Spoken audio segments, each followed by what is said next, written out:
السلام علیکم ورحمۃ اللہ وبرکاتہ۔ الحمد للہ والصلاة والسلام علی رسول اللہ واشہد ان لا الہ الا اللہ واشہد ان محمدا عبدہ ورسولہ اما بعد۔ لقد قال اللہ تبارک وتعالى في كلامه المجید: اعوذ باللہ من الشیطان الرجیم، قل ان کنتم تحبون اللہ فاتبعونی یحببکم اللہ۔ معزز سامعین اور پردہ نشین خواتین، مائیں اور بہنیں، جیسا کہ آپ لوگوں نے پڑھا ہوگا کہ آج کا عنوان جو ہے بہت ہی حساس عنوان ہے اور جس کی ہمیں اشد ضرورت ہے۔ عنوان ہے منہج سلف میں اتباع یا تقلید۔ اس عنوان کا جو سبب ہے وہ یہ ہے کہ ہر کوئی یہ سمجھتا ہے کہ میں ہی حق پر ہوں، اسی لیے اللہ تعالیٰ نے ایک جگہ قرآن مجید کے اندر فرمایا کہ کل حزب بما لدیہم فرحون۔ ہر جماعت، ہر آدمی، ہر جماعت والے یہ سمجھتے ہیں کہ ہم ہی حق پر ہیں اور اسی پر وہ خوش ہیں، لیکن بات ایسی نہیں ہے، بلکہ حق ایک ہی ہے، اس کے علاوہ جتنے بھی ہیں وہ کیا ہیں؟ باطل ہیں۔ لہذا ہم سب کو یہ جاننا ہے کہ حق کیا ہے، اور حق جان کر ہمیں اس کو اپنانا ہے، اور یہ بھی جاننا ہے کہ باطل کون سا ہے اور اس سے ہمیں بچنا ہے۔ لہذا ہم اس عنوان کے تحت کئی چیزیں آپ کو بتائیں گے۔ سب سے پہلی چیز یہ کہ اتباع کا مفہوم کیا ہے، اسی طرح سے تقلید کسے کہتے ہیں اور اس کی حقیقت کیا ہے، اس کی اصلیت کیا ہے، کیا اس کا وجود شریعت کے اندر موجود ہے، اور پھر جو لوگ اندھی تقلید میں مبتلا ہیں ان کے اوپر ہمارے کچھ ردود ہیں، ان کے کچھ جوابات ہیں۔ تو آئیے ہم سب سے پہلے اس موضوع کے مفہوم کو سمجھتے ہوئے آگے بڑھتے ہیں کہ اتباع کسے کہتے ہیں۔ اتباع کہتے ہیں کہ السیر فی الاثر، جس کو ہم اردو زبان میں کہتے ہیں نقش قدم پر چلنا، یعنی ایک آدمی چلتا ہے، اس کے پیروں کے نشان ہوتے ہیں، تو اسی کے ایک آدمی آگے چلتا ہے اور ایک آدمی پیچھے چلتا ہے، تو پیچھے والا انسان چاہتا ہے کہ ہم اس کی مکمل اتباع کریں، اور وہ اسی جگہ پر قدم رکھتا ہے جہاں آگے والا انسان قدم رکھتا ہے، یعنی اس کے قدموں کے نشانوں پر وہ اپنا قدم رکھتا ہے۔ اس کو کیا بولتے ہیں؟ اتباع بولتے ہیں، یعنی ان کے نقش قدم پر چلنا۔ اور اسی کو شرعی اصطلاح میں کہا جاتا ہے کہ دلائل کی روشنی میں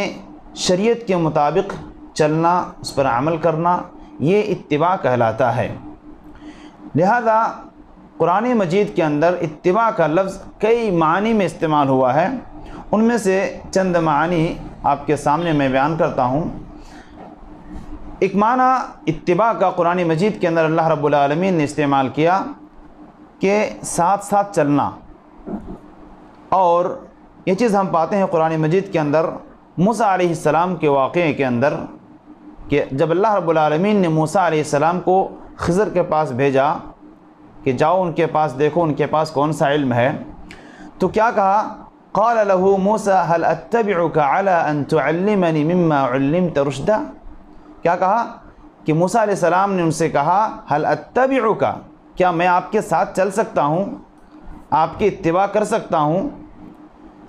تاکہ آپ مجھے وہ چیز سکھائیں جو اللہ تعالیٰ نے آپ کو سکھایا ہے۔ تو یہاں پر اتباع کا معنی ساتھ چلنے کے، یعنی موسیٰ علیہ السلام خضر سے کیا کر رہے ہیں؟ ساتھ چلنے کی اجازت مانگ رہے ہیں۔ لہذا پتہ یہ چلا کہ اتباع کا معنی ساتھ چلنے کے ہیں۔ اسی طرح سے قرآن مجید کے اندر اتباع کا ایک معنی اقتداء، پیروی کرنا، نقش قدم پر چلنا، اس کے معنی میں بھی استعمال ہوا ہے، جیسا کہ اللہ رب العالمین نے فرمایا اتبعوا من لا يسألكم اجرا، بات مان لو، پیروی کر لو، اطاعت کر لو اس شخص کی جو اپنی دعوت پر، اپنی تبلیغ پر وہ اجر نہیں مانگتا تم سے، وہ تم سے کوئی اجر معاوضہ نہیں مانگتا ہے، فری میں وہ دعوت دے رہے ہیں، ان کی بات مان لو۔ لہذا یہاں پر اقتداء، پیروی ان معنی میں استعمال ہوا ہے۔ اسی طرح سے اتباع کا ایک معنی ثابت قدم رہنا، اس پر بھی استعمال ہوا ہے۔ لہذا چنانچہ اللہ رب العالمین نے فرمایا ثم اوحینا الیک ان اتبع ملت ابراہیم حنیفا، کہ ہم نے آپ کی طرف وحی کی، اس بات کی کہ آپ کیا کریں، اتباع کریں ملت ابراہیم، یعنی دین ابراہیمی کی اتباع کریں۔ تو یہاں پر اس کا معنی استقامت اور ثابت قدمی کے ہیں، اور یہ تو اتباع کے معنی ہوئے جو ہم نے سمجھا اور سمجھنے کی کوشش کی مختصر چند دلائل کی روشنی میں۔ اللہ رب العالمین نے ہم سب کو اتباع کرنے کا حکم دیا ہے، اور شروع میں ہم نے یہ جانا کہ اتباع کا معنی ہوتا ہے دلائل کی روشنی میں شریعت کے مطابق چلنا، اس کو اتباع کہتے ہیں۔ لہٰذا اس معنی کو آپ ذہن میں رکھیں اور اس کو ذہن میں رکھتے ہوئے چلیں تاکہ موضوع کو اگلے حصے میں سمجھنے کے لیے آسانی ہو۔ چنانچہ اللہ رب العالمین نے اس امت کو اتباع کرنے کا حکم دیتے ہوئے فرمایا کہ قل ان کنتم تحبون اللہ فاتبعونی یحببکم اللہ، اور یہ آیت ایک اصول پر قائم ہے، ایک قاعدے پر قائم ہے۔ وہ قاعدہ کیا ہے کہ ہر کوئی یہ دعویٰ کرتا ہے کہ ہم اللہ سے محبت کرتے ہیں، ہم اللہ سے محبت کرتے ہیں، مطلب یہ ہے کہ ہم صحیح دین پر قائم ہیں، ہم اللہ سے محبت کرتے ہیں۔ یہاں تک کہ منافقین نے بھی یہی کہا کہ ہم اللہ سے محبت کرتے ہیں۔ تو اللہ رب العالمین نے ایک گراؤنڈ لگا دیا، ان کے لیے ایک قاعدہ بنا دیا کہ ٹھیک ہے، کیونکہ محبت دیکھنے والی چیز نہیں ہے، ہم تو فیصلہ نہیں کر سکتے ہیں، ظاہر پہ جو دکھے گا اسی پر ہم حکم لگا سکتے ہیں کہ وہ کہہ رہا ہے کہ ہم اللہ سے محبت کرتے ہیں، لیکن اس کے لیے اللہ رب العالمین نے قاعدہ مقرر کیا، کہا کہ قل ان کنتم تحبون اللہ، کہ اے محمد صلی اللہ علیہ وسلم آپ ان لوگوں سے کہیے کہ اگر تم حقیقت میں اللہ سے محبت کرتے ہو فاتبعونی، اس دائرے پہ آ جاؤ کہ تم میری اتباع کرو۔ گویا کہ اب یہاں پر فرق ہو جائے گا کس پر، منافقین اور مومنین کا، کہ اگر وہ رسول کی حقیقت میں پیروی کرتا ہے، پابندی کرتا ہے، ان کی اطاعت کرتا ہے، فرما برداری کرتا ہے، ان کے احکامات کو بجا لاتا ہے، تو پتہ چلے گا کہ حقیقت میں یہ اللہ سے محبت کرنے والا ہے۔ ورنہ ہم دیکھتے ہیں بہت سارے لوگ دعوے تو کرتے ہیں، لیکن رسول کی بات، رسول کے احکام جب آتے ہیں تو وہ منہ موڑ لیتا ہے۔ اسی لیے کسی شاعر نے ایک بڑا خوبصورت جملہ کہا ہے کہ رسول کا نام سنتے ہی جھوم جاتے ہیں، رسول کا فرمان سنتے ہی گھوم جاتے ہیں۔ تو یہ مسئلہ ہے۔ لہٰذا اصل اللہ سے محبت کے دعوے دار اسی وقت وہ سچے ثابت ہو سکتے ہیں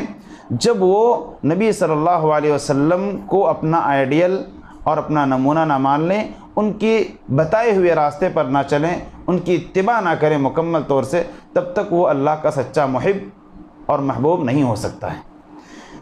اسی طرح سے اور بھی اللہ رب العالمین نے دوسری جگہ فرمایا وَأَنَّ هَذَا صِرَاطِي مُسْتَقِيمًا فَاتَّبِعُوهُ، کہ یہی سیدھا راستہ ہے، لہٰذا اسی کی اتباع کرو۔ تو ان تمام دلائل کی روشنی میں ہمارے سامنے یہ بات آئی کہ اتباع کسے کہتے ہیں، یعنی دلائل کی روشنی میں شریعت کے مطابق چلنا، اس کو اتباع کہا جاتا ہے۔ ایک چیز یہاں پر آتی ہے کہ بہت سارے لوگ بولتے ہیں کہ ہمارے باپ دادا ایسے ایسے کرتے آ رہے ہیں اس لیے ہم لوگ کر رہے ہیں۔ تو اس چیز کا دو رخ ہو سکتا ہے، ایک تو ہوتا ہے اتباع کا رخ اور ایک ہوتا ہے تقلید کا رخ۔ اتباع کا رخ کیا ہے کہ ان کے باپ دادا میں اگر ایسے لوگ ہیں واقعی پرہیزگار تھے، نیک تھے، صالح تھے، اور وہ کہتا ہے کہ میں اپنے باپ دادا کے راستے پر ہوں، تو دیکھا جائے گا کہ ان کے باپ دادا کیسے لوگ تھے۔ کیونکہ جو لوگ اندھی تقلید کرتے ہیں، جو لوگ دلائل کو نہیں مانتے بلکہ اپنے آبا و اجداد کو مقدم رکھتے ہیں ہر جگہ پر، وہ بھی یہ بات کہتے ہیں۔ اس لیے ہمیں یہ پرکھنا ہے۔ دیکھیے قرآن مجید کے اندر اللہ رب العالمین نے یوسف علیہ السلام کے بات کو نقل کرتے ہوئے جو فرمایا، یوسف علیہ السلام نے کیا کہا تھا کہ واتبعت ملت آبائی ابراہیم و اسحاق و یعقوب۔ یوسف علیہ السلام نے یہ بات کہی تھی کیا کہ میں نے اتباع کی، کس چیز کی؟ ملت آبائی، اپنے باپ دادا کی۔ آبا یہ ابن کی جمع ہے جو عربی میں آتی ہے، جو باپ دادا کے معنی میں آتی ہے، کہ میں نے اتباع کی کس کی؟ اپنے باپ دادا کی۔ کون تھے میرے باپ دادا؟ ابراہیم، اسحاق، یعقوب۔ یہ لوگ کون تھے؟ انبیاء تھے۔ تو یوسف علیہ السلام نے جو یہاں پر اپنے باپ دادا کی طرف اشارہ کیا تو دیکھنا ہے کہ ان کے باپ دادا کون تھے؟ انبیاء تھے، بلکہ خلیل اللہ تھے۔ تو اس سے یہ ہمیں پتہ چل گیا کہ ان کے باپ دادا انبیاء تھے، رسول تھے، لہٰذا ان کے آبا و اجداد کہنے میں کوئی حرج نہیں ہے، کیونکہ وہ سب کے سب حق پر تھے، لہٰذا وہ انہی کے راستے پر ہیں، لہٰذا یہ بھی حق پر ہیں۔ لیکن وہیں پر ایک دوسرا رخ جو تقلید کا آتا ہے وہ ہم آگے انشاءاللہ بیان کریں گے۔ اس سے پہلے ہمیں یہ سمجھنا ہے کہ تقلید کسے کہتے ہیں، جو میرے موضوع کا دوسرا رخ ہے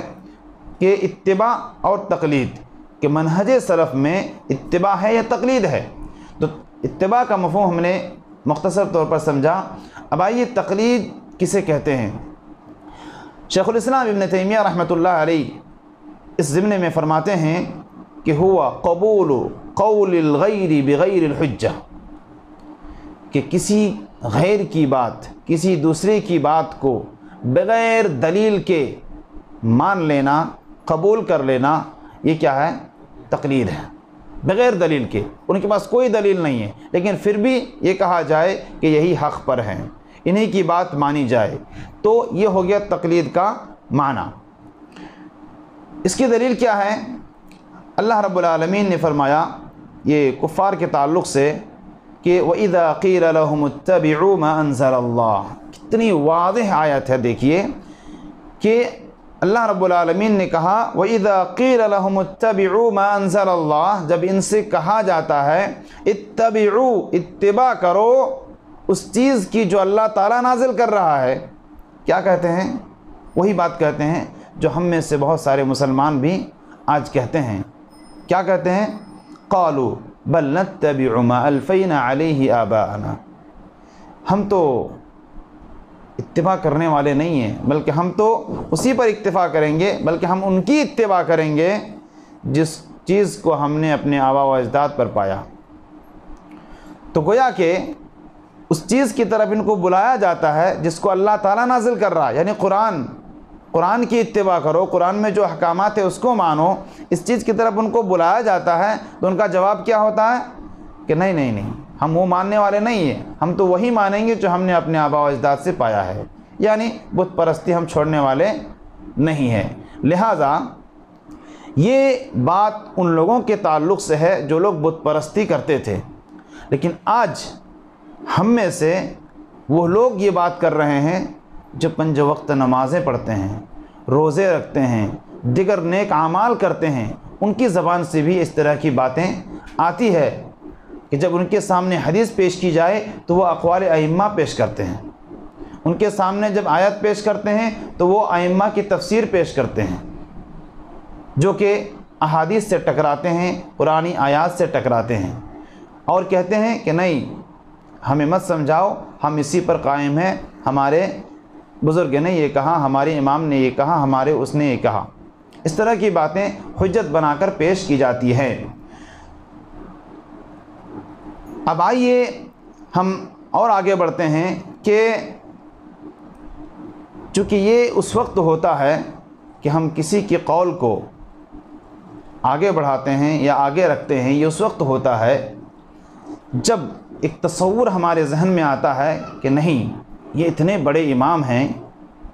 یہ اتنے بڑے عالم ہیں، ان سے بھلا غلطی کیسے ہو سکتی ہے، ان سے بھلا غلطی کیسے ہو سکتی ہے۔ تو جب یہ تصور اپنے ذہن میں بیٹھ جاتا ہے تو اس طرح کی باتیں زبان سے آنے لگتی ہے۔ اس تصور کو ہمیں توڑنا ہے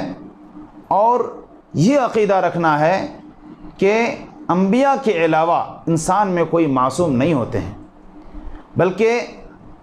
اللہ رب العالمین نے انبیاء اکرام کو معصوم بنایا، اس کے علاوہ جتنے بھی انسان ہیں سب کے سب خطا کار ہیں، سب کے سب گناہ کرتے ہیں اور سب کے سب غلطیاں کرتے ہیں، چاہے وہ کتنا ہی بڑا امام کیوں نہ ہو، ان سے بھول ہوتی ہے، ان سے چوک ہوتی ہے، ان سے غلطیاں ہوتی ہے۔ اس چیز کو اگر ہم اپنے ذہن میں رکھتے ہیں تو بعض لوگ یہ کہتے ہیں کہ آپ فلاں امام کی عزت نہیں کرتے ہیں۔ نہیں، عزت کا مسئلہ الگ ہے۔ کون کہتا ہے کہ ہم ائمہ کی عزت نہیں کرتے ہیں؟ ہم تو ان کے لیے جب بھی زبان پہ ان کا نام آتا ہے ان کے لیے دعائیں کرتے ہیں۔ امام شافعی رحمۃ اللہ علیہ، امام مالک رحمۃ اللہ علیہ، امام ابو حنیفہ رحمۃ اللہ علیہ، امام اوزاعی رحمۃ اللہ علیہ، امام مالک رحمۃ اللہ علیہ، امام احمد بن حنبل رحمۃ اللہ علیہ، دعائیں بھیجتے ہیں ہم ان کے لیے، ان کی رحمت کی دعائیں کرتے ہیں ہم۔ پھر کون کہتا ہے کہ ہم ان کی عزت نہیں کرتے ہیں؟ کیا ان کے لیے غلطی کا امکان رکھنا یہ ان کے شان میں گستاخی ہے؟ اگر ہم یہ کہتے ہیں کہ یہ فلاں امام سے یہ غلطی ہو گئی تو کیا یہ ان کے شان میں گستاخی ہے؟ ہرگز نہیں ہے۔ ہم آپ کے سامنے کچھ انہی ائمہ کے اقوال پیش کریں گے جو اپنی غلطی کا احساس خود کرتے ہیں اور اپنی لوگوں کو اس چیز کی توجہ بھی دلاتے ہیں کہ مجھ سے اگر کوئی غلطی ہو جائے تو وہ میری نہیں، اور اگر مجھ سے کوئی غلطی ہو جاتی ہے تو میری غلطی سمجھو، اور اس کے خلاف اگر کوئی حدیث آتی ہے تو اسی کو صحیح سمجھو۔ تو اسی قبل شیخ الاسلام ابن تیمیہ رحمۃ اللہ علیہ اسی تعلق سے ایک بالکل واضح بات یہ کہتے ہیں کہ القاعدۃ الکلیہ فی ھذا الا نعتقد ان احدا معصوم بعد النبی بل الخلفاء وغیر الخلفاء یجوز علیہم الخطا والذنوب۔ کہتے ہیں کہ ایک قاعدہ کلیہ ہے کہ انبیاء کے بعد کوئی بھی معصوم نہیں ہے، حتیٰ کہ خلفائے راشدین ہو، صحابہ کرام ہو یا ان کے علاوہ کوئی بھی ہو، کتنوں بڑے امام ہو، کیا ہوتے ہیں؟ یجوز علیہم الخطا، ان سے خطا ہو سکتی ہے، ان سے گناہ ہو سکتا ہے جو انسانی طور پر ہوتے ہیں۔ لیکن کیا ہوتا ہے؟ قد یتوبون، کبھی کبھی وہ کیا ہوتے ہیں؟ غلطی کا احساس ہوتا ہے، توبہ کر لیتے ہیں، یا تو پھر کبھی کبھی ان کے گناہ ان کی دوسری نیکیوں کے بدولت مٹ جاتی ہیں، یا کبھی کبھی ایسا ہوتا ہے ان پر مصیبتیں آتی ہیں، اللہ تعالیٰ مصیبتوں سے ان کے گناہ مٹا دیتے ہیں، یا کسی اور سبب سے ان کے گناہ اللہ تبارک و تعالیٰ مٹا دیتا ہے۔ یہ حال ہے تمام انسانوں کا، کہ اس سے ہمیں یہ پتہ چلتا ہے کہ انبیاء کے بعد کسی کا بھی قول، کسی کی بھی بات حرف اخیر نہیں ہے، بلکہ اس کے بعد میں بھی غلطی آ سکتی ہے، ان کے فتویٰ میں بھی غلطی آ سکتی ہے۔ اس چیز کو ہمیں اپنے ذہن میں رکھنا ہے۔ مزید فرماتے ہیں شیخ الاسلام ابن تیمیہ رحمۃ اللہ علیہ، اما الاعتقاد فلا یؤخذ عنی ولا عمن هو اکبر منی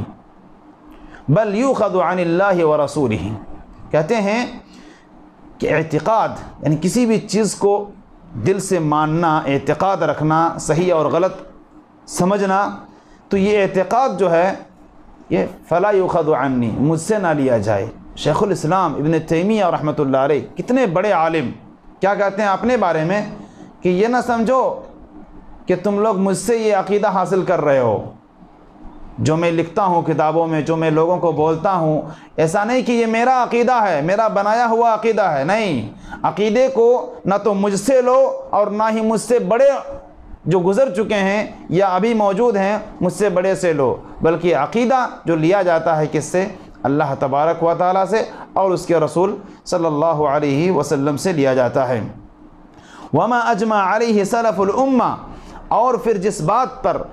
سلف امت یعنی سلف صالحین، صحابہ کرام، تابعین اعظام، تبع تابعین، جو بڑے بڑے اونچے طبقہ کے قرون اولا، قرون مفضلہ کے جو علماء ہیں، بڑے بڑے محدثین ہیں، ان کا جس بات پر اتفاق ہوا ہے ان سے عقیدہ لی جاتی ہے۔ فما کان فی القرآن وجب اعتقادہ، جو چیز قرآن میں موجود ہے اس پر اعتقاد رکھنا واجب ہے۔ اور اسی طرح سے وکذالک ما ثبت فی الاحادیث الصحیحہ، اور جو چیز صحیح احادیث میں ثابت ہیں اس سے عقیدہ رکھنا ہمارے اوپر واجب ہوتا ہے۔ لہذا شیخ الاسلام ابن تیمیہ رحمۃ اللہ علیہ نے کہ ان دونوں اقوال کو اگر ہم جمع کریں تو نتیجہ یہ نکلتا ہے کہ کوئی بھی ہو دین کا مسئلہ کسی انسان سے، کسی عالم سے ثابت نہیں ہوتا، بلکہ دین کا شرعی مسئلہ وہ صرف اور صرف اللہ اور اس کے رسول سے ہی لیا جائے گا۔ اللہ اور اس کے رسول ہی سے اس مسئلے کو ثابت کر سکتے ہیں۔ اگر اللہ اور اس کے رسول سے اگر ثابت نہیں ہے تو پھر وہ مسئلہ ثابت نہیں ہو سکتا ہے۔ اب ایک سوال یہ ہے کہ جو ہم بولتے ہیں کہ ہم فلاں امام کی پیروی کرتے ہیں، فلاں امام کی تقلید کرتے ہیں، تو سوال یہ ہے کہ کیا کسی امام نے تقلید کرنے کا حکم دیا ہے یا تقلید کرنے کی بات کہی ہے؟ تقلید کا معنی ہم لوگوں نے سمجھا کہ بغیر دلیل کے کسی بات کو لینا، یعنی اس امام کی زبان سے جو بات نکل گئی مطلب وہ شریعت بن گئی، ایسا کسی نے کہا ہے؟ پوری تاریخ اسلامی کے اندر کوئی دکھا سکتا ہے کہ کسی امام نے اپنے شاگردوں کو یا اپنی گاؤں والوں کو یا جہاں پر وہ رہتے تھے اس علاقے والوں کو یہ کہا ہو کہ میری بات جو آئے گی اسی کو حرف اخیر مان لینا، میری بات کے آگے کسی کی بات نہیں چلنی چاہیے، اس طرح کی بات کسی نے کہی ہے؟ آئیے ہم دیکھتے ہیں۔ سب سے پہلے امام اعظم امام ابو حنیفہ رحمۃ اللہ علیہ یہ اپنے بارے میں کہتے ہیں لا يحل لمن يفتي من كتبي ان يفتي حتى يعلم من اين قلت۔ اس کو حافظ ابن عبد البر نے اپنی کتاب کے اندر نقل کیا ہے۔ امام ابو حنیفہ کا یہ قول ہے، وہ کہتے ہیں کہ کسی کے لیے حلال نہیں ہے کہ وہ فتویٰ دے میری کتاب سے من کتبی ان یفتی حتی یعلم من این قلت، ہو سکتا ہے میں نے کوئی فتویٰ دیا ہو میری کتاب میں موجود ہو، لیکن اس وقت تک وہ اس بات کو دوسرے کے سامنے نقل نہ کرے، کسی کو فتویٰ نہ دے جب تک کہ وہ یہ جان نہ لے کہ میں نے کہاں سے کہا ہے، یعنی کیا میری بات قرآن و حدیث کے موافق ہے یا نہیں ہے، اس چیز کو پہلے وہ جانچے پرکھے، اس کے بعد ہی کسی کو بتائے۔ اور کیا کہتے ہیں کہ حلال نہیں ہے کسی کے لیے کہ وہ بغیر جانے ہوئے میری طرف کوئی بات نسبت کرے یا میرے حوالے سے کوئی بات کرے حالانکہ احادیث رسول میں اس کے خلاف آیا ہوا۔ تو یہ ہے امام ابو حنیفہ رحمۃ اللہ علیہ کا قول۔ اسی طرح سے ان کا ایک قول یہ بھی ہے کہ اذا صح الحدیث فهو مذہبی، جب حدیث صحیح ہو جائے، میری بات میرا فتویٰ کچھ اور ہو اور اس کے خلاف اگر کوئی حدیث آتی ہے جو کہ حدیث صحیح ہے، پھر کیا کرنا؟ وہی میرا مذہب ہے، وہی میرا طریقہ ہے، یعنی حدیث رسول میں جو ہے اس کو مانو، میری بات کو چھوڑ دو۔ اس کے بعد امام مالک رحمۃ اللہ علیہ کو دیکھیے، یہ کہتے ہیں کہ انما انا بشر اخطی و اصیب، میں انسان ہوں، غلطی کرتا ہوں، صحیح بھی بولتا ہوں، کچھ مسئلے میں غلطی ہوتی ہے، کچھ مسئلے میں صحیح بھی ہوتی ہے۔ فانظروا فی رأیی، تو تم لوگ میری رائے کو دیکھو، میری جو اپنی رائے ہے، اپنا فتویٰ ہے، اس کو دیکھو۔ فکل ما وافق الکتاب والسنہ، تو جو بھی میری بات کتاب و سنت سے مل جائے، میچ کر جائے، فخذوہ، تو اسے لے لو۔ وکل ما لم یوافق الکتاب والسنہ فاترکوہ، بالکل کلیئر ہے کہ ہر وہ میری بات جو کتاب و سنت سے ملتی نہیں ہے، کتاب و سنت میں کچھ اور حکم ہے، میرا فتویٰ کچھ اور ہے، تو کیا کرو؟ میری بات کو چھوڑ دو۔ امام دار الہجرہ جن کو کہا جاتا ہے امام و دار الہجرہ، مدینے کے امام مالک رحمۃ اللہ علیہ، سینکڑوں ہزاروں لوگوں نے ان سے سیکھا، تعلیم حاصل کیے، اتنے بڑے امام ہونے کے باوجود کیا کہتے ہیں کہ اگر میری بات غلط ثابت ہو جائے، احادیث رسول صحیح آ جائے، تو میری بات کو ٹھوکر مار دو، میری بات کو چھوڑ دو۔ تو یہ ہیں ائمہ کرام کے حالات اور یہ ان کی رائے اپنے علم کے بارے میں، اپنے فتووں کے بارے میں۔ اسی طرح مزید کہتے ہیں امام مالک رحمۃ اللہ علیہ چونکہ یہ مسجد نبوی کے اندر یہ درس دیا کرتے تھے، ان کا جو حلقہ لگتا تھا مسجد نبوی کے اندر، تو یہ کہتے ہیں کل یؤخذ من قوله ویترک الا صاحب هذا القبر ویشیر الی قبر النبی صلی اللہ علیہ وسلم۔ یہ امام مالک رحمۃ اللہ علیہ جو مدینہ کے اندر مسجد نبوی میں ان کا درس ہوا کرتا تھا، یہ کہتے ہیں اپنے شاگردوں سے کے سامنے مخاطب ہو کر کہتے ہیں کہ کل یؤخذ من قوله ویترک، ہر انسان اس کی بات کو لی بھی جا سکتی ہے اور چھوڑی بھی جا سکتی ہے، صحیح ہو تو لے لیں گے، غلط ہو تو چھوڑ دیں گے، ہر انسان کی بات سوائے اس قبر والے کی، یعنی اشارہ ہے نبی صلی اللہ علیہ وسلم کی قبر کی طرف، یعنی ان کی بات یعنی رسول اللہ صلی اللہ علیہ وسلم کی بات کو صرف لی جائے گی، چھوڑی نہیں جائے گی۔ اس کے علاوہ کسی کا بھی قول ہو، چاہے وہ کتنا ہی بڑا ہو، چاہے وہ یعنی کتنا ہی بڑا عالم ہو، کتنا ہی بڑا امام ہو، ان کی بات کو لی بھی جا سکتی ہے اور چھوڑی بھی جا سکتی ہے، یعنی صحیح ہو تو لی جا سکتی ہے، کتاب و سنت کے موافق ہو اس کو قبول کیا جا سکتا ہے، اور اگر وہ کتاب و سنت کے خلاف ہو تو اس کو چھوڑا جا سکتا ہے، بلکہ چھوڑنا ہے۔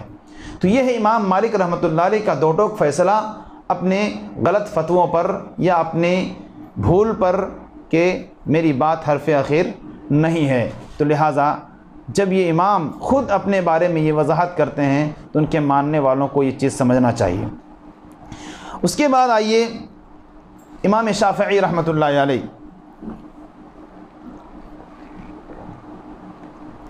امام شافعی رحمۃ اللہ علیہ یہ کہتے ہیں اذا صح الحدیث فهو مذهبی واضربوا بقولی عرض الحائط۔ امام شافعی رحمۃ اللہ علیہ کا قول ہے، کہتے ہیں کہ جب کوئی حدیث صحیح آ جائے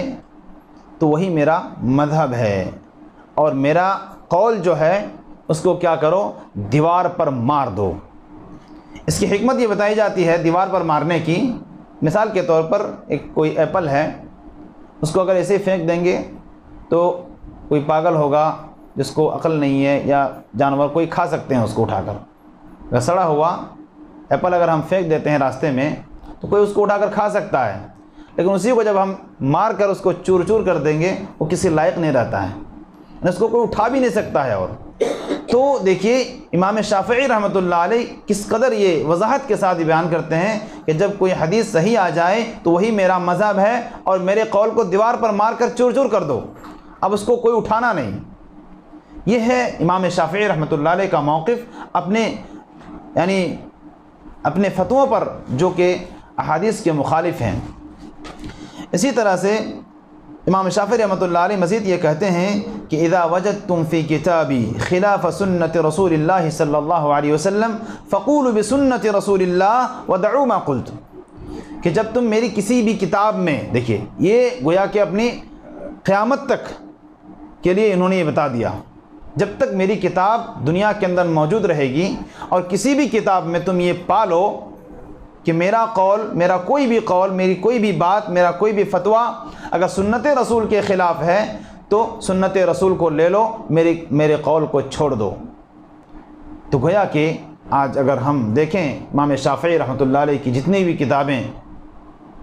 تو اس کے اندر اگر ہم دیکھیں، اگر ہم پاتے ہیں کہ کوئی فتویٰ، کوئی مسئلہ احادیث سے ٹکراتا ہے، قرآنی آیات کے خلاف جاتا ہے، تو ایسی صورت میں ہمیں یہ نہیں کہنا چاہیے کہ یہ ہمارے امام کا قول ہے لہٰذا اسی کو ہم مانیں گے، سنت رسول کو بازو میں رکھیں گے۔ اگر یہ کوئی کہتا ہے تو وہ بڑا خطرے میں آتا ہے، انشاءاللہ کیا خطرہ ہے اور کس پریشانی میں مبتلا ہوتا ہے آگے ہم اس کو بیان کریں گے تقلید کے نقصانات پر۔ اسی طرح سے اور ایک جگہ امام شافعی رحمۃ اللہ علیہ نے یہ بھی کہا کہ اگر تم کوئی بھی میرا قول پالو جس میں میرا قول سنت کے مخالف ہے، احادیث کے مخالف ہے، تو سمجھ لو کہ اس وقت میرا عقل میرے پاس نہیں تھا،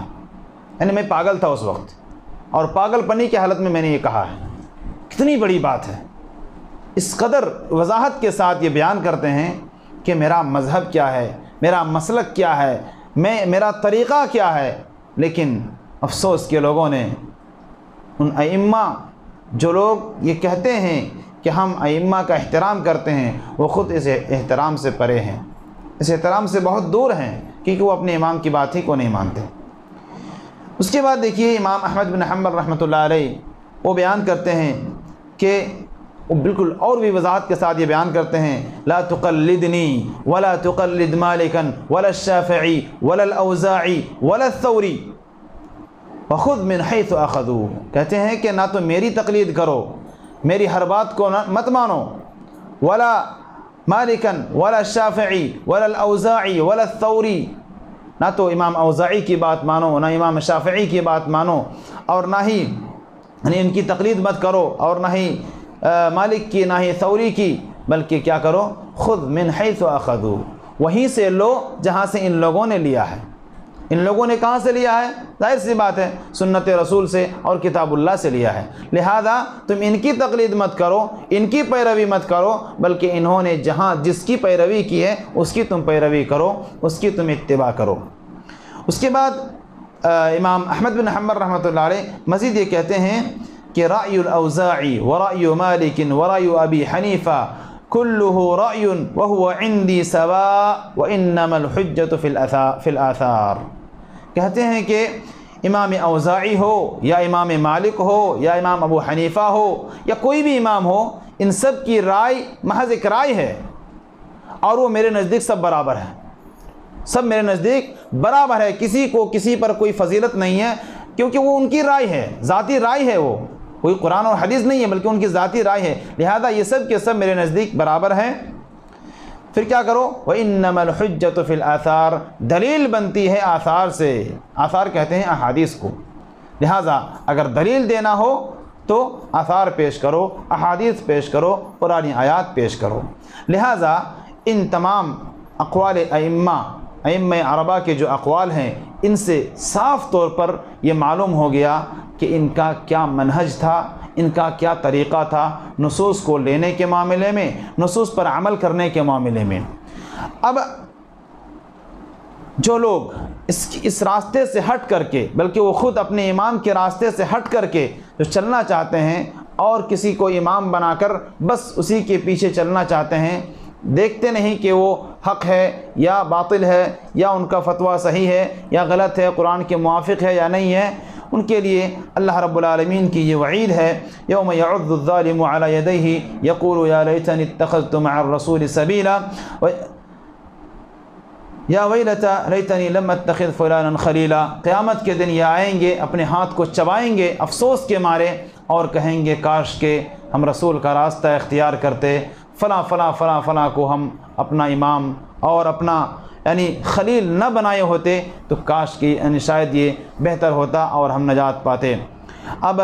آخری شک ہمارے پاس رہ گیا ہے، وہ ہے کہ جو لوگ اس تقلیدی راستے پر ہیں، اتباع کے راستے سے ہٹ کر تقلیدی راستے پر ہیں، وہ خود تناقض کے شکار ہیں، وہ خود یعنی اپنے جو موقف ہے ان کا، جو اپنا ان کا منہج ہے، اس منہج سے خود وہ ہٹے ہوئے ہیں، بس دعوے دار ہیں کہ ہم فلاں امام کے متبع ہیں، فلاں امام کے پیروکار ہیں، لیکن حقیقت کچھ ایسی نہیں ہے۔ آئیے ہم دیکھتے ہیں کہ کیوں ایسی حقیقت نہیں ہے۔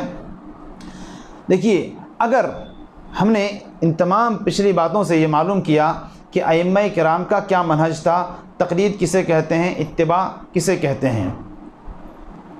اگر اور جیسا کہ ہم نے یہ بات بھی جانی کہ ائمہ نے بالکل وضاحت کر دی، کسی نے تقلید کرنے کے لیے نہیں کہا، یہ بات ہم لوگ جان چکے۔ اب اگر مان لیتے ہیں، اس کو بولتے ہیں بفرض محال، ایسا تو ہے ہی نہیں، لیکن اگر مان بھی لیتے ہیں کہ ائمہ نے تقلید کرنے کے لیے کہا ہے، اگر مان لیتے ہیں ماننے کی حد تک، تو ایک سوال یہ ہوتا ہے کہ چلو امام نے کہا تقلید کرو، اور اللہ رب العالمین نے کہا قُلْ إِن كُنتُمْ تُحِبُّونَ اللَّهَ فَاتَّبِعُونِي، اللہ تعالیٰ یہ کہہ رہا ہے، اللہ تعالیٰ ہمیں یہ حکم دے رہا ہے کہ تم رسول کی اتباع کرو، فَاتَّبِعُونِي، میری اتباع کرو، اور ایک امام یہ کہتا ہے کہ تم میری اتباع کرو۔ مان لیتے ہیں، اگر کسی امام نے کہا بھی ہو، اگر ہم مان لیتے ہیں کہ کسی امام نے کہا کہ تم میری اتباع کرو، میری بات کو مانو، اور اللہ تعالیٰ دوسری طرف یہ کہہ رہا ہے کہ تم اپنے رسول کی اتباع کرو، آپ کس چیز کو مانیں گے؟ رسول اللہ کی بات کو ٹھکرائیں گے یا امام کی بات کو ٹھکرائیں گے؟ دونوں میں سے کوئی ایک کرے،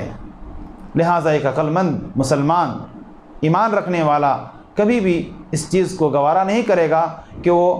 اپنے نبی اور اپنے یعنی اللہ رب العالمین کی بات پر امام کی بات کو ترجیح دے گا۔ لہٰذا جو یہ کہتے ہیں کہ ہم یعنی ائمہ کی اتباع کرتے ہیں، لہٰذا وہ کہیں نہ کہیں وہ ایک راستے کو چھوڑتا ہے اور کسی ایک راستے کو اپناتا ہے، تو لہٰذا اس کو سمجھنا چاہیے کہ اللہ رب العالمین کا یہ حکم ہے کہ تم اللہ کے رسول کی اتباع کرو، لہٰذا نبی صلی اللہ علیہ وسلم کی اتباع اور ان کی پیروی میں ہمارے لیے خیر ہے، اور ائمہ کی جو صحیح باتیں ہیں ان کو لی جائے اور ان کی غلط باتوں کو کنارہ کیا جائے تاکہ ہم سنت رسول پر باقی رہ سکیں۔ اسی طرح جو لوگ تقلید کی بات کرتے ہیں تو وہ کہیں نہ کہیں اس عقیدے کو مانتے ہیں کہ اگر ان سے ہم پوچھیں کہ اگر تقلید کے بغیر کیا کوئی جنت جا سکتا ہے؟ تقلید کرنا اگر واجب ہے، فرض ہے، کسی امام کے پیچھے رہنا ضروری ہے، ان کی ہر بات کو ماننا جنت جانے کا سبب ہے، تو ہم ان سے پوچھیں کہ کیا امام ابو حنیفہ کو ماننے والے جنت میں چلے جائیں گے لیکن امام ابو حنیفہ نعوذ باللہ جہنم میں جائیں گے،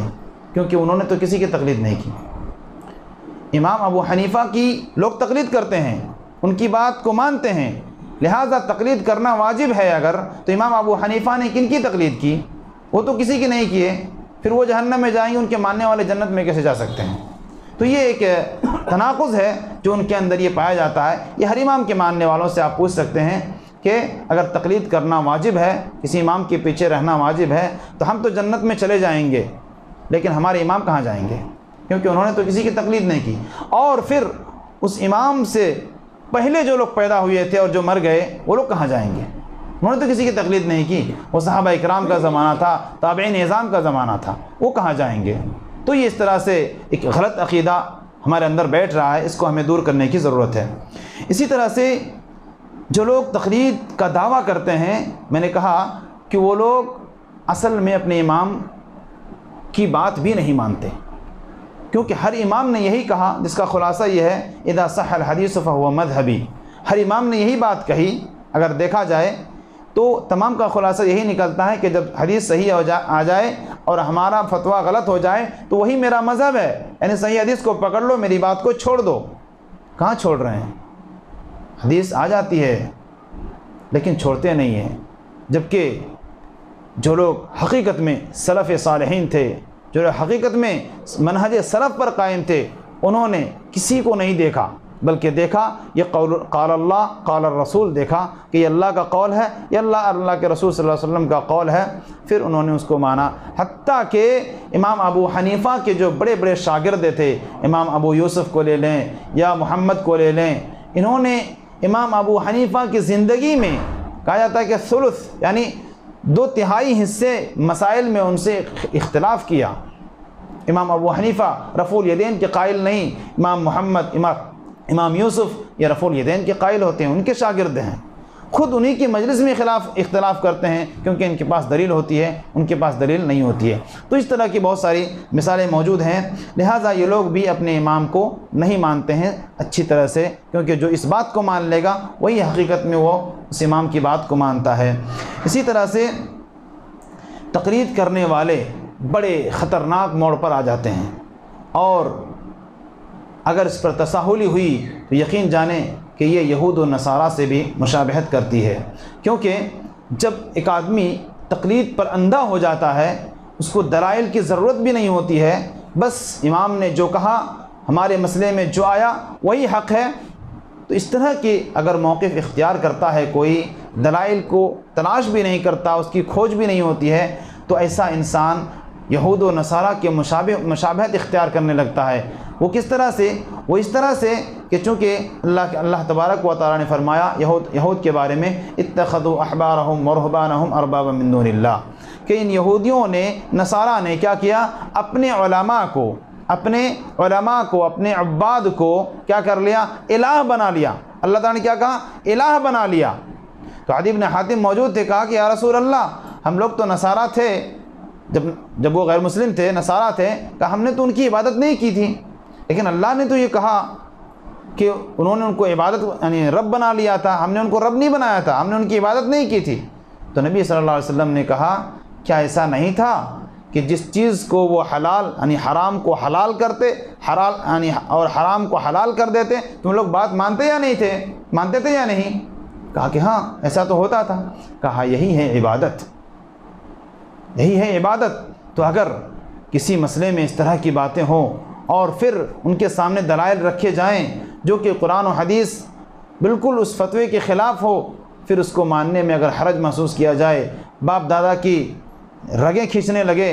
اور معاشرہ اور سماج کی رگیں کھینچنے لگے اور دلائل کو ماننے سے کترانے لگے، تو پھر کہیں نہ کہیں یہ ان سے مشابہت ہونے لگتی ہے۔ لہٰذا یہ خطرناک معاملہ ہے، لہٰذا ہمیں اس سے بچنا چاہیے۔ اور آخری بات یہ ہے کہ جن ائمہ کی تقلید کی جاتی ہے وہ ائمہ دو اجر میں سے دو اجر کے مابین رہے، کیونکہ وہ مجتہد تھے، وہ اپنے علم کے مطابق وہ کیا تھے؟ مجتہد تھے، وہ کوشش کرنے والے تھے، ان کے پاس دلائل کی کمی تھی۔ آج جس طرح کتابیں موجود ہیں، انٹرنیٹ پر موجود ہیں، لائبریریاں بڑی بڑی قائم ہیں کتابوں کی شکل میں، ہر طرح کی سہولیات موجود ہیں، لیکن وہ زمانہ اس طرح کے ڈیولپمنٹ زمانہ نہیں تھا، بلکہ ان کو ایک ایک حدیث کے لیے مہینوں کا سفر کرنا پڑتا تھا۔ تو جس قدر ان کے پاس دلائل جمع ہوئے، جس قدر ان کے پاس احادیث موجود تھی، اسی حساب سے انہوں نے فتوے دیے۔ لہذا وہ مجتہد تھے، اور مجتہد کے بارے میں حدیث کے اندر بالکل واضح آیا ہوا ہے کہ وہ دو اجر کے مابین ہوتا ہے۔ اگر وہ کسی مسئلے پر، کسی فتوے پر وہ دلائل کی روشنی میں، جو بھی ان کے پاس دلیلیں ہیں اس کی روشنی میں اگر وہ فتویٰ دیتا ہے اور وہ صحیح ہوتا ہے، قرآن و حدیث کے مطابق ہوتا ہے، تو اس کو دو اجر ملتا ہے۔ اور اگر ان کا مسئلہ غلط بھی ہو جاتا ہے اور وہ کوشش کر کے اس کو یعنی مسئلے کو بتاتا ہے، تو اس کوشش کے بدلے میں اس کو ایک ثواب ضرور ملتا ہے۔ لہذا یہ ائمہ کرام مجتہد تھے، یہ دو اجر کے مابین رہے، لیکن اس کے ماننے والے جب کہ ان کے سامنے ہر قسم کی سہولیات موجود ہیں، ہر قسم کے دلائل موجود ہیں، اس کے باوجود اگر نہیں مانتے ہیں تو پھر وہ اپنے آپ کو ہلاک کر رہے ہیں۔ یہی انہی چند باتوں کے ساتھ میں اپنی بات کو ختم کرتا ہوں۔ لہٰذا خلاصہ کلام یہ ہے کہ منہج سلف جو ہے وہ اتباع کا منہج ہے، تقلید کا منہج ہرگز نہیں ہے، کیونکہ انہی سلف صالحین نے امت کو یہی دعوت دی کہ اذا صح الحدیث فہو مذہبی، کہ جب صحیح حدیث آ جائے تو وہی ہمارا مذہب ہے، وہی ہمارا مسلک ہے، وہی ہمارا منہج ہے۔ لہٰذا ہم سب کو چاہیے کہ ہم منہج سلف کی جستجو میں رہیں، اور منہج سلف کہیں بھی مل جائے ہمیں اس کو پکڑ لینا ہے، اور منہج تقلید کو ہمیں دور رکھنا ہے اور ان سے ہمیں دور رہنا ہے۔ اللہ رب العالمین سے دعا ہے کہ اللہ رب العالمین ہمارے اندر منہج سلف کی تلاش اور اس کی جستجو کی کوشش کرنے کی ہمیں توفیق عطا فرمائے، اور جب تک ہمیں زندہ رکھے منہج سلف پر قائم رکھے، اور اللہ رب العالمین جب تک ہمیں زندہ رکھے اسلام اور ایمان کی حالت میں رکھے، عقیدے کی درستگی فرمائے ہمارے اندر۔ اللہ رب العالمین توحید کی تڑپ اور توحید اور اللہ رب العالمین کی محبت ہمارے اندر پیدا فرمائے، اور ہمیں شرک اور بدعات و خرافات اور اس طرح کی تقلید جیسی بری عادتوں سے، بری بیماریوں سے ہم سب کو بچائے۔ آمین وآخر دعوانا الحمدللہ رب العالمین۔